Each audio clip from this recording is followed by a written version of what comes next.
Bonjour, c'est votre médecin, Dr Changani Nixon, des secours médicaux à Lingwala et des cabinets médicaux Faya à Bandal.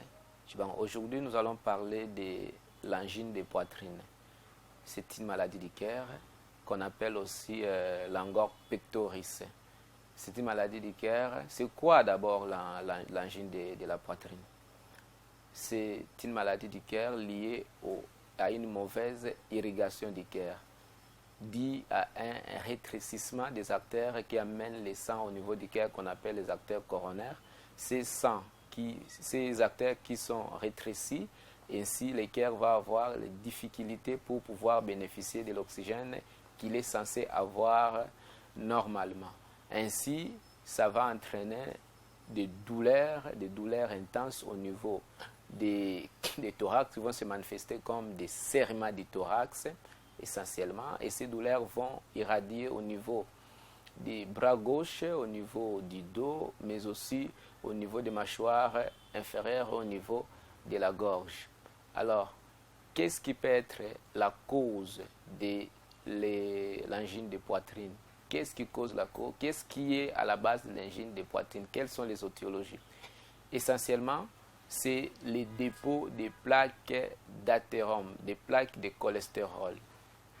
Alors, les artères coronaires, ce sont les artères qui irriguent, à travers lesquelles le sang passe pour arriver au niveau du cœur. Ces artères-là, il va se déposer dans ces artères les mauvais cholestérols. Et ces mauvais cholestérols qui sont déposés dans ces artères vont permettre à ce que le sang ne circule pas normalement. Alors, quand le sang ne circule pas normalement, ainsi, le cœur ne va plus bénéficier le sang qu'il est censé avoir à l'état normal.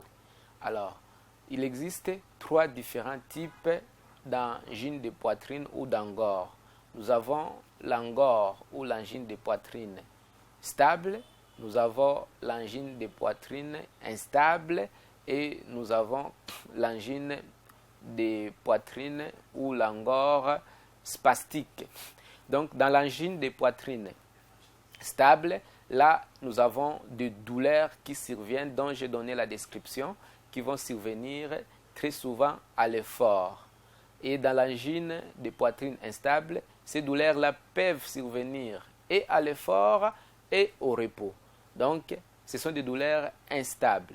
Alors, dans l'angine de poitrine ou l'angor spastique, là, ce sont des douleurs qui surviennent essentiellement au repos. Toujours au repos. Alors, comment on peut diagnostiquer l'angine de poitrine? Comment on peut savoir si cette personne-là souffre de l'angine de poitrine? Comme je viens de le dire tantôt, donc c'est une personne qui est normale, et à un certain moment, vous allez vous rendre compte que cette personne ressent une douleur au niveau de la poitrine. Et cette douleur-là, ça a l'impression de serrer la poitrine, de serrer vraiment la poitrine. Et cette douleur va irradier, va évoluer, va s'étendre au niveau du bras gauche et au niveau de la mâchoire inférieure, mais aussi au niveau de la gorge, parfois au niveau du dos.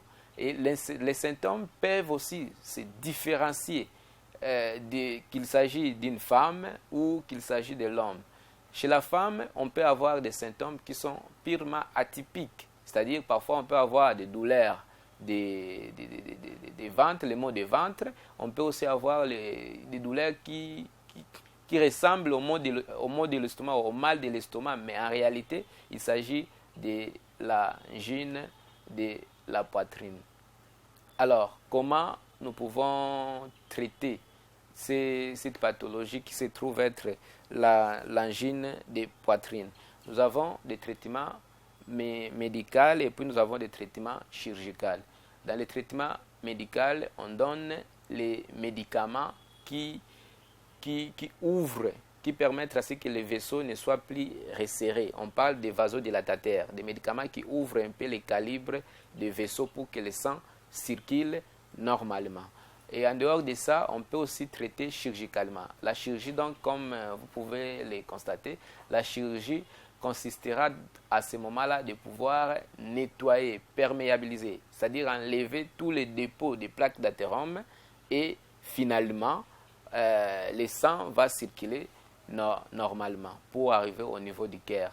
Mais le meilleur traitement en tout ça reste un traitement préventif. Nous encourageons toujours la population à se nourrir bio, c'est-à-dire de prendre les graisses qui sont insaturées, d'éviter les graisses qui sont saturées, c'est-à-dire d'éviter les mauvaises huiles, de mauvais cholestérol, car ce sont ces cholestérols-là qui se déposent sur le vaisseau et causer ce que nous appelons des plaques d'athérome. Alors, si la personne se nourrit normalement, se nourrit bio, il prend des bonnes graisses et donc il s'échappe déjà de cela.